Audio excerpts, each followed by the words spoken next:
Mr. Harrigan's phone, part 5. I thought about that a lot. On the one hand, if I had ever considered the idea of Mr. Harrigan rising from his grave to extract vengeance on my behalf, and sometimes at night when I couldn't sleep, the idea, however ridiculous, would creep into my mind, U-Boat's story seemed to put paid to those thoughts. Thinking about Kenny Yanko in his closet, pants around his ankles and a rope around his neck, face turning purple as he did the old choky strokey, I could actually feel sorry for him. What a stupid, undignified way to die. As a result of a tragic accident, the Sun obituary had said, and that was more accurate than any of us kids could have known. But on the other hand, there was that thing U-Boat's dad had said about Kenny's hair. I couldn't help wondering what might cause such a thing to happen, what Kenny might have seen in that closet with him as he swam toward unconsciousness while pulling his poor old pudding for everything he was worth. Finally, I went to my best counselor, the internet. There I found a difference of opinion.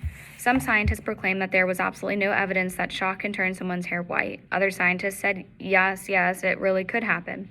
That a sudden shock could kill the melanocyte stem cells that determine hair color. One article I read said that actually happened to Thomas More and Marie Antoinette before they were executed. Another article threw shade on that, saying it was just a legend. In the end, it was like something Mr. Harrigan sometimes said about buying stocks. You pays your money and you takes your choice. Little by little, these questions and concerns faded, but I'd be lying if I told you that Kenny Yanko ever completely left my mind, then or now. Kenny Yanko in his closet with a rope around his neck, maybe not losing consciousness before he could loosen the rope, after all. Kenny Yanko perhaps seeing something, only perhaps, that had frightened him so badly that he had fainted, that he had actually been scared to death. In daylight, that seemed pretty stupid. At night, especially if the wind was high and making little screaming sounds around the eaves, not so much. A for sale sign from a Portland realty company went up in front of Mr. Harrigan's house, and a few people came up to look at it. They were mostly the kind who fly in from Boston or New York, some of them on charter jets probably. The kind who, like the business folks who had attended Mr. Harrigan's funeral, pay extra to rent expensive cars. One pair was my first married gay couple, young but clearly well-to-do and just as clearly in love. They came in a snazzy BMW i8, held hands everywhere they went, and did a lot of wow and amazing over the grounds. Then they went away and didn't come back. I saw a lot of these potential buyers because of the estate, managed by Mr. Rafferty, of course, had kept Mrs. Grogan and Pete Bostwick on, and Pete hired me to help out with the grounds. He knew I was good with the plants and was willing to work hard. I got $12 an hour for 10 hours a week, and with a big trust fund out of reach until I was in college, that money came in very handy. Pete called the potential buyers Richie Riches. Like the married couple in their rented BMW, they went wow but didn't buy. Considering the house was on a dirt road and the views were only good, not great, no lakes, no mountains, no rock-bound seacoast with a lighthouse, I wasn't surprised. Neither were Pete or Mrs. Grogan. They nicknamed the house White Elephant Manor. In the early winter of 2011, I used some of my gardening money to upgrade my first-generation phone to an iPhone 4. I swapped in my contacts that same night, and when I scrolled through them, I came across Mr. Harrigan's number. Without thinking too much about it, I tapped it. Calling Mr. Harrigan, the screen said. I put the phone to my ear with a combination of dread and curiosity. There was no outgoing message from Mr. Harrigan. There was no robot voice telling me the number I'd called was no longer in service, and there was no ring. There was nothing but smooth silence. You could say my phone was, he, as quiet as the grave. It was a relief. I took biology my sophomore year, and there was Miss Hargenson, as pretty as ever, but no longer my love. I had switched my affections to a more available and age-appropriate young lady. Wendy Gerard was a petite blonde from Moton, who had just gotten rid of her braces. Soon we were studying together and going to movies together when either my dad or her mom or dad would take us, and making out in the back row. All that sticky kid stuff that's so absolutely fine. My crush on Miss Hargenson died a natural death, and that was a good thing because it opened the way for friendship. I brought plants into class sometimes, and I helped out cleaning the lab, which we shared with the chem kids after school on Friday afternoons. On one of those afternoons, I asked her if she believed in ghosts. I suppose you don't, being a scientist and all, I said. She laughed. I'm a teacher, not a scientist. You know what I mean. I suppose, but I'm still a good Catholic. That means I believe in God and the angels and the world of the spirit. I'm not so sure about exorcism and demonic possession. That seems pretty far out there. But ghosts, let's just say the jury's out on that one. I'd certainly never attend a seance or mess around with a Ouija board. Why not? We were cleaning the sinks and something the chem kids were supposed to take care of before they left for the weekend, but hardly ever did. Miss Hargenson paused, smiling, maybe a little embarrassed. Science folks aren't immune from superstition, Craig. I don't believe in messing with what I don't understand. My grandmother used to say a person couldn't call out unless they want an answer. I've always thought that was good advice. Why do you ask? I wasn't going to tell her Kenny was still on my mind. I'm a Methodist myself and we talk about the Holy Spirit, only in the King James Bible it's the Holy Ghost. I guess I was thinking about that. Well, if ghosts exist, she said, I'll bet not all of them are holy.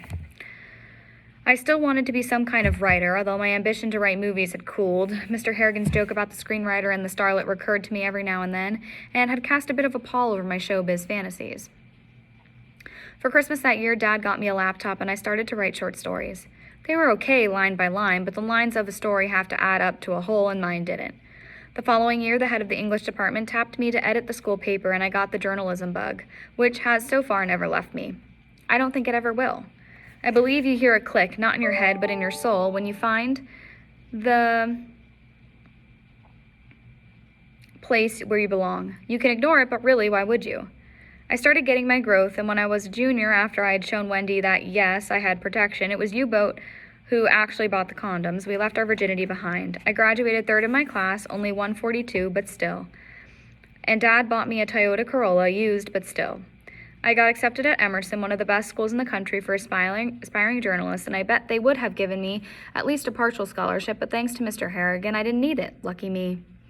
There were a few typical adolescent storms between 14 and 18, but actually not that many. It was as if the nightmare with Kenny Yanko had in some way front-loaded a lot of my adolescent angst.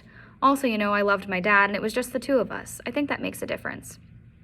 By the time I started college, I hardly ever thought of Kenny Yanko at all, but I still thought of Mr. Harrigan. Not surprising, considering that he had rolled out the academic red carpet for me, but there were certain days when I thought of him more often. If I was home on one of those days, I put flowers on his grave. If I wasn't, Pete Bostock or Mrs. Grogan did it for me. Valentine's, Thanksgiving, Christmas, and my birthday. I always bought a $1 scratch ticket on those days, too. Sometimes I won a couple of bucks, sometimes $5, and once I won $50, but I never hit anything close to a jackpot. That was okay with me. If I had, I would have given the money to some charity. I bought the tickets to remember. Thanks to him, I was already rich.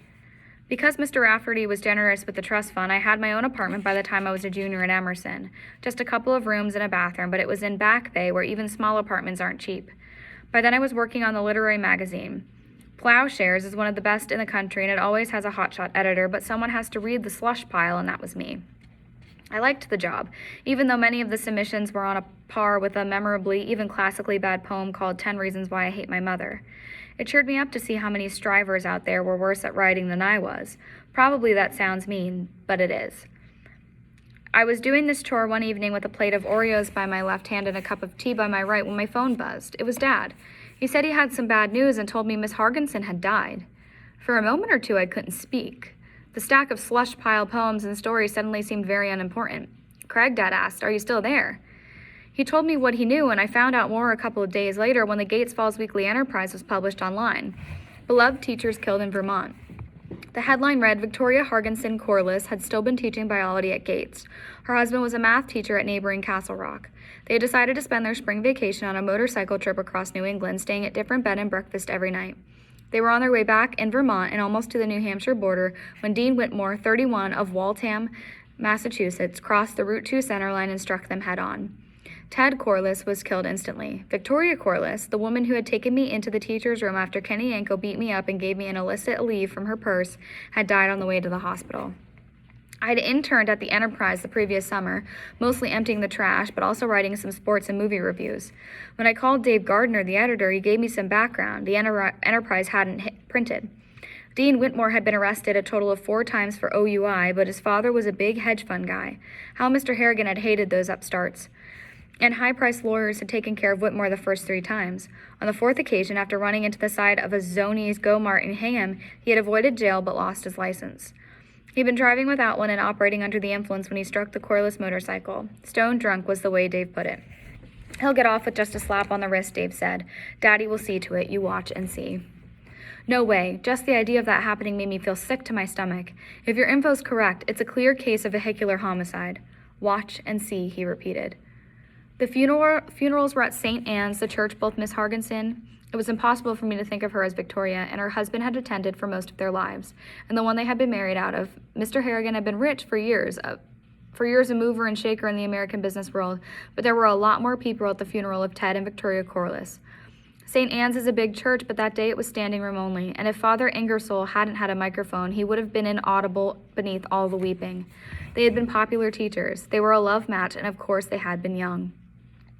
So were most of the mourners. I was there, Regina and Margie were there, Billy Bogan was there, so was U-Boat, who'd made a special trip from Florida where he was playing single A ball. U-Boat and I sat together. He didn't cry exactly, but his eyes were red and the big galoot was sniffling. Did you ever have her for class? I whispered. Bio too, he whispered back. When I was a senior, needed it to graduate, she gave me a gift C and I was in her birdwatching club. She wrote me a recommendation on my college app. She had written me one too. It's just so wrong, U-Boat said. They weren't doing nothing but taking a ride. He paused, and they were wearing helmets too. Billy looked about the same, but Margie and Regina looked older, almost adult in their makeup and big girl dresses. They hugged me outside the church when it was over, and Regina said, "Remember how she took care of you the night you got beat up?" Yes, I said. She let me use her hand cream, Regina said, and began to cry all over again. I hope they put that guy away forever, Margie said fiercely. Roger that, U-Boat said. Lock him up and throw away the key. They will, I said, but of course I was wrong, and Dave was right. Dean Whitmore's day in court came that July. He was given 4 years, sentence suspended if he agreed to go into rehab and could pass random urine tests for those same 4 years. I was working for the Enterprise again, and as a paid employee, only part-time, but still, I'd been bumped up to community affairs and the occasional feature story. The day after Whitmore's sentencing, if you could even call it that, I voiced my outrage to Dave Gardner. I know it sucks, he said, but you gotta grow up, Craigie. We live in the real world where money talks and people listen. Money changed hands in the Whitmore case somewhere along the line. You can count on it. Now, aren't you supposed to be giving me 400 words on the craft fair? A rehab, possibly one with tennis courts and a putting green, wasn't enough. 4 years of piss testing wasn't enough, especially when you could pay someone to provide clean samples if you knew ahead of time when the tests were going to come. Whitmore probably would. As that August burned away, I sometimes thought of an African proverb I've read in one of my classes. When an old man dies, a library burns. Victoria and Ted hadn't been old, but somehow that was worse, because any potential they might have had was never going to be realized. All those kids at the funeral, both current students and recent graduates like me and my friends, suggested that something had burned and could never be rebuilt. I remembered her drawings of leaves and tree branches on the blackboard, beautiful things done freehand. I remembered us cleaning the bio lab on Friday afternoons, then doing the chem half of the lab for good measure, both of us laughing about the stink, her wondering if some Dr. Jekyll chemistry student was going to turn into Mr. Hyde and go rampaging through the halls. I thought of her saying, "Don't blame you," when I told her I didn't want to go back into the gym after Kenny beat me up. I thought of those things and the smell of her perfume, and then I thought of the asshole who'd killed her graduating from rehab and going about his business, happy as a Sunday in Paris. No, it wasn't enough. I went home that afternoon and dug through the drawers of the bureau in my room, not quite admitting to myself what I was looking for.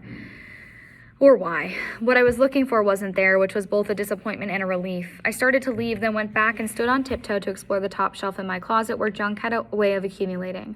I found an old alarm clock, an iPod that had busted when I dropped it in the driveway while skateboarding, a tangle of earphones and earbuds. There was a box of baseball cards and a stack of Spider-Man comic books. At the very back, there was a red sock sweatshirt, much too small for the body I now inhabited. I lifted it, and there underneath was the iPhone my father had given me for Christmas. Back in my shrimp squeak days. The charger was there too. I plugged the old phone in, still not quite admitting what I was up to. But when I think of that day now, not so many years ago, I believe that the motivating force was something Miss Hargenson had said to me while we were cleaning the chem lab sinks. A person shouldn't call out unless they want an answer. That day, I wanted one. It probably wouldn't even take a charge, I told myself. Been up there gathering dust for years. But it did. When I picked it up that night after Dad had turned in, I saw a full battery icon in the upper right-hand corner. Man, talk about your trips down memory lane. I saw emails from a long ago, photos of my dad from before his hair started to go gray, and IMs back and forth between me and Billy Bogan. No news in them, really, just jokes and illuminating information like, "I just farted," and incisive questions like, "Did you do your algebra?" We'd been like a couple of kids with Del Monte cans connected by a length of wax string, which is what most of our modern communications amount to. When you stop to think of it, chatter for the sake of chatter. I took the phone to bed with me just as I had back before I needed to shave, and when kissing Regina was a huge deal. Only now the bed, which had once seemed big, seemed almost too small. I looked across the room at the poster of Katy Perry I'd put up when she had seemed to junior high school me the epitome of sexy fun. I was older than that shrimp squeak kid now, and I was just the same. Funny how that works. If ghosts exist, Miss Hargenson had said, I'll bet not all of them are holy. Thinking of that almost made me stop. Then once more, thinking of that irreplaceable asshole playing tennis in his rehab, I went ahead and called Mr. Harrigan's number. It's okay, I told myself. Nothing will happen. Nothing can happen. This is just a way of clearing your mental deck so you can leave the anger and sorrow behind and move on to the next thing. Except, part of me knew something would happen, so I wasn't surprised when I got a ring instead of silence. Nor was I when his rusty voice spoke in my ear, originating from the telephone I'd put in his dead man's pocket almost 7 years before. I'm not answering my phone now. I will call you back if it seems appropriate. Hello, Mr. Harrigan, it's Craig. My voice was remarkably steady, considering that I was talking to a corpse, and the corpse might actually be listening. There's a man named Dean Whitmore who killed my favorite teacher from high school and her husband. The guy was drunk and hit them with his car. They were good people. She helped me when I needed help, and he didn't get what he deserved. I guess that's all. Except it wasn't. I had at least 30 seconds or so to leave a message, and I hadn't used them all, so I said the rest of it. The truth of it, my voice dropping lower still. It was almost a growl. I wish he was dead. These days I work for the Times-Union, a newspaper that serves Albany and the surrounding area. The salary is peanuts. I could probably make more writing for BuzzFeed or TMZ, but I have the trust fund as a cushion, and I like working for an actual paper, even though most of the action these days is online. Call me old-fashioned. I made friends with Frank Jefferson, the paper's go-to IT guy, and one night over beer at the Madison Poorhouse, I told him I'd once been able to connect with the voicemail of a guy who was dead. But only if I called from the old phone I'd had when the guy was still alive.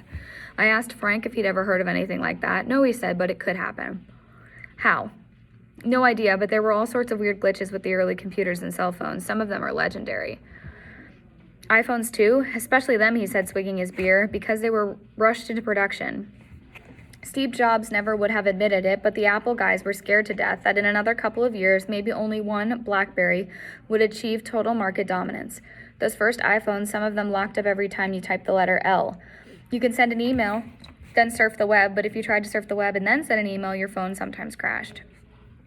That actually happened to me once or twice, I said. I had to reboot.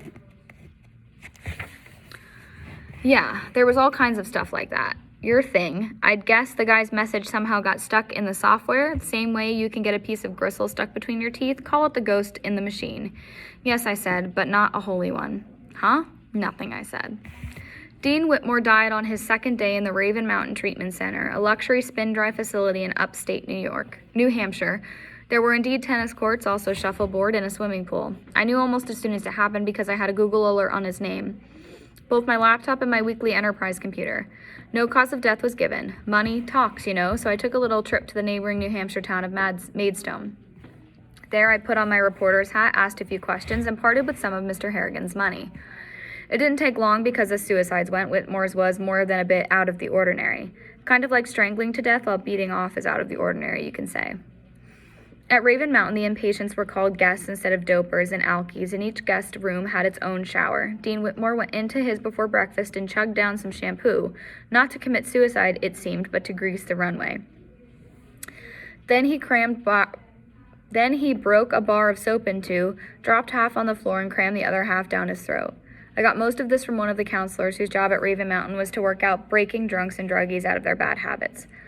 This fellow, Randy Squires by name, sat in my Toyota drinking from the neck of a wild turkey bottle purchased with some of the $50 I'd given him, and yes, the irony was not lost on me.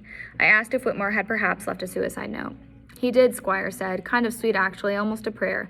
Keep giving all the love you can, it said.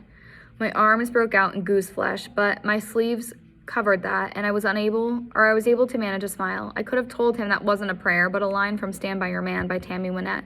Squires wouldn't have gotten it anyway, and there was no reason why I'd want him to. It was between Mr. Harrigan and me. I spent 3 days on that little investigation. When I got back, Dad asked me if I'd enjoyed my mini vacation. I said I had. He asked me if I was ready to go back to school in a couple of weeks. I said I was. He looked me over carefully, then asked if anything was wrong. I said there wasn't, not knowing if that was a lie or not. Part of me still believed that Kenny Yanko had died accidentally and that Dean Whitmore had committed suicide, possibly out of guilt.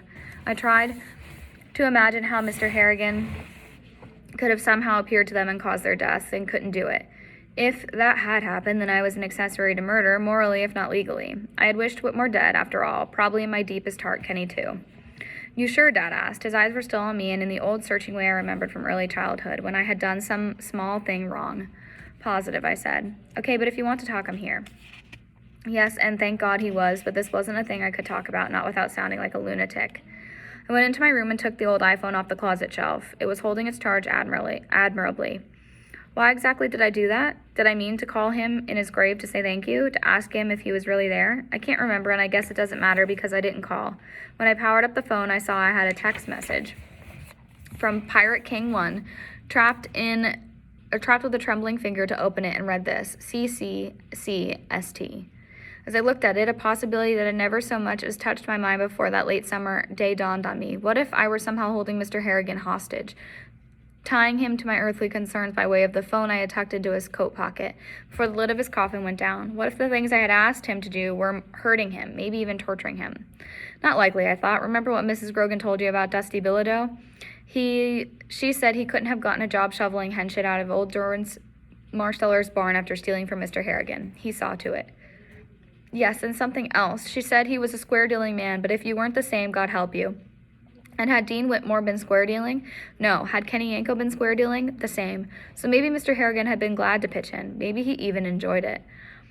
If he was ever there at all, I whispered. He had been. In my deepest heart, I knew that too, and I knew something else. I knew what that message meant. Craig, stop. Because I was hurting him, or because I was hurting myself. I decided that in the end, it didn't matter. It rained hard the next day, the kind of chilly no-thunder downpour that means the first autumn color will begin to show in a week or two. The rain was good because it meant that the summer people, those who remained, were all tucked up inside their seasonal hideaways, and Castle Lake was deserted. I parked in the picnic area at the lake's north end and walked to what we kids had called the ledges, standing there in our bathing suits and daring each other to jump off. Some of us even did. I went to the lip of the drop where the pine needles gave out and the bare rock, which is New England's ultimate truth, began. I reached into the right pocket of my khakis and brought out my iPhone 1. I held it in my hand for a moment, feeling its weight and remembering how delighted I'd been on that Christmas morning when I unwrapped the box and saw the Apple logo. Had I screamed for joy? I couldn't remember, but almost certainly. It was still holding its charge, although it was down to 50%. I called Mr. Harrigan, and in the dark earth of Elm Cemetery, in the pocket of an expensive suit coat now speckled with mold, I know Tammy Wynette was singing. I listened to his scratchy old man's voice one more time, telling me he would call me back if it seemed appropriate. I waited for the beep. I said, "Thank you for everything, Mr. Harrigan. Goodbye." I ended the call, cocked my arm back, and threw the phone as hard as I could. I watched it arc through the gray sky. I watched the small splash as it hit the water. I reached into my left-hand pocket and brought out my current iPhone, the 5C with its colorful case.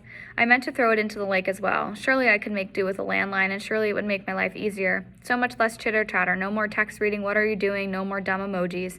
If I got a job on a newspaper after I graduated and needed to keep in touch, I could use a loaner and then give it back when whatever assignment had necessitated it was finished. I cocked my arm back, held it that way for what felt like a long time, maybe a minute, maybe two. In the end, I put the phone back in my pocket. I don't know for sure if everyone is addicted to those high-tech Del Monte cans, but I know that I am, and I know Mr. Harrigan was. That's why I slipped it into his pocket that day. In the 21st century, I think our phones are how we are wedded to the world. If so, it's probably a bad marriage. Or maybe not. After what happened to Yanko and Whitmore, and after that last text message from Pirate King 1, there are a great many things I'm not sure of. Reality itself, for a start. I do know two things, however, and they are as solid as New England rock. I don't want to be cremated when I go, and I want to be buried with empty pockets.